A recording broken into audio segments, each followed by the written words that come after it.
Sir Sathya sir, நீங்களே சொல்லியிருந்தீங்க இந்த படத்துக்கு நல்ல ரிவ்யூஸ் எல்லாம் வருது, ஹவுஸ்ஃபுல் அப்படி இப்படின்ற மாதிரி. ரிவ்யூஸ் பார்த்து தான் நீங்களே ஒரு ஐடென்டிஃபை பண்ண முடியுது படம் நல்லா ரீச் ஆகுது அப்படின்றது. ஸோ இப்போ ரீசெண்டா நீங்க எந்த படத்தை பத்தி சொல்றேன்னு உங்களுக்கும் தெரியும். எதில் இருந்து அறிவிப்பு வந்தது, இப்ப படமே ரிவ்யூவால தான் ஓடல அப்படின்றது சொல்றாங்க. படம் நல்லா இருந்தா நல்லா இருந்துச்சுன்னு சொல்ல போறாங்க, இல்லைன்னா இல்லைன்னு சொல்ல போறாங்க, எல்லாருக்கும் தெரிஞ்ச விஷயம். பட் ரிவ்யூவால தான் படம் ஓடல, ஸோ யார் ரிவ்யூ எடுக்கக்கூடாது அப்படின்ற மாதிரி சொல்லியிருக்காங்க. ஸோ நீங்க சொல்லுங்க. நீங்க பல படங்களை பார்த்திருப்பீங்க, பல ரிவ்யூல பார்த்திருப்பீங்க. இப்ப சமீபத்துல இந்த பிரச்சனை போயிட்டு இருக்கு. இல்ல, ஒரு படத்துக்கு ரிவ்யூ பண்றது வந்து பத்திரிகையாளர்களுடைய உரிமை, அதை நான் இல்லைன்னு சொல்ல.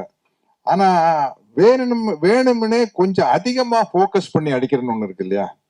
அது வந்து நீங்க சொல்ற படத்துக்கு தெளிவா தெரிஞ்சது. ஒரு படம் பிடிச்சது பிடிக்கலங்கிறது வேற, பட் கரங்கட்டி அடிக்கிறது அப்படிங்கிற ஒரு ஃபீல் வந்து அந்த நீங்க சொல்ற குறிப்பிட்ட படத்தினுடைய ரிவ்யூக்கு வந்தது. அது தவறான விஷயம் அப்படின்னு நான் நினைக்கிறேன். ஏன்னா ஒரு படம் பிடிக்குது பிடிக்காத அவருடைய தனி மனிதனுடைய விருப்பம், அதுல வந்து எந்த விதமான அப்ஜெக்ஷன் கிடையாது. இருந்தாலும் அந்த ஒரு ஆஸ்பெக்ட் வந்து தப்புன்னு நான் நினைக்கிறேன். அது கொஞ்சம் இருந்ததா நானும் உணர்றேன். ஏன்னா நல்லா இருக்குது நல்லா இல்லைங்கிறத தாண்டி பர்சனலா அட்டாக் பண்ணி பர்சனல் லைஃப் எல்லாம் அவங்களுடைய தனிப்பட்ட வாழ்க்கையெல்லாம் அட்டாக் பண்ணிங்கிறது வந்து அது எப்படி ரிவ்யூக்குள்ள வரும்? அதுக்கு ரிவ்யூக்கு என்ன சம்பந்தம் இல்லையா? இல்ல சார், இப்ப நீங்க சொன்ன மாதிரி ரிவ்யூஸ் எல்லாமே ரிவ்யூவர்ஸ் பண்றது இல்ல. இப்ப தியேட்டர்ஸ்ல இருந்து படம் பார்த்துட்டு வர பப்ளிக்கு கொடுக்குற ரிவ்யூ தான் பண்ணக்கூடாதுன்னு சொல்லியிருக்காங்க.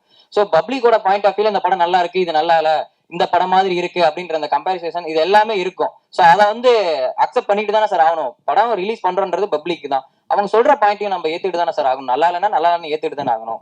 இல்ல, அது ஏத்துக்கிறது தப்பு இல்ல. ஆனா என்னன்னா ஒரு கல்ட் டெவலப் ஆயிடுச்சுன்னு வச்சுக்கங்களேன். எப்படி பாத்தியா, அவங்க யாருன்னே தெரியாது, எப்படி வச்சு அடிச்சம் பாத்தியா, வச்சு செஞ்சம் பாத்தியா, ஏய் அப்படிங்கிற மாதிரி ஒரு ரசிகனுக்கு ஒரு மனப்பான்மை வந்துருச்சுன்னு வச்சுங்களேன். நாளைக்கு அடுத்த படத்துல அவங்களுடைய ஃப்ரெண்டு வந்து நான் உன்னை மீறி அடிக்கிறேன் பாரு அப்படின்னு அடிப்பாங்க. அந்த ஒரு விஷயம் வந்து தவறான விஷயம். நிச்சயமா வந்து ஒரு படத்துல இருக்கிற நிறை குறைகளை சொல்ல, அதை தாண்டி அவங்களுடைய பர்சனல் விஷயத்த படத்தினுடைய ரிவ்யூக்குள்ள அட்டாக் பண்ணக்கூடாது. ஏன்னா நான் சொன்ன மாதிரி எல்லாருமே பணம் வாங்குறவங்க, இவர் ஒருத்தர் தான் பணம் போடுறவர் இல்லையா? அதனால வந்து எங்களுடைய பர்சனல் லைஃபை வச்சு ஒரு படத்தை எப்படி அட்டாக் பண்ணலாம்? அது வந்து கண்டிப்பா கண்டிக்கத்தக்க ஒரு விஷயம். அதுல எந்த விதமான சந்தேகம். சொல்றீங்களா சார்? படம் பார்த்துட்டு வரவங்களுக்கும் சொல்றீங்களா சார்? பொதுமக்களுக்கு நான் என்ன சொல்றேன்னா, நீங்க வந்து படத்தை மட்டும் ரிவ்யூ பண்ணுங்க, அதை தாண்டி பர்சனலா ரிவ்யூ பண்ணாதீங்க அப்படிங்கிறது பொதுமக்களுக்கு நான் வைக்கிற ஒரு தாழ்மையான வேண்டுகோள் தான்.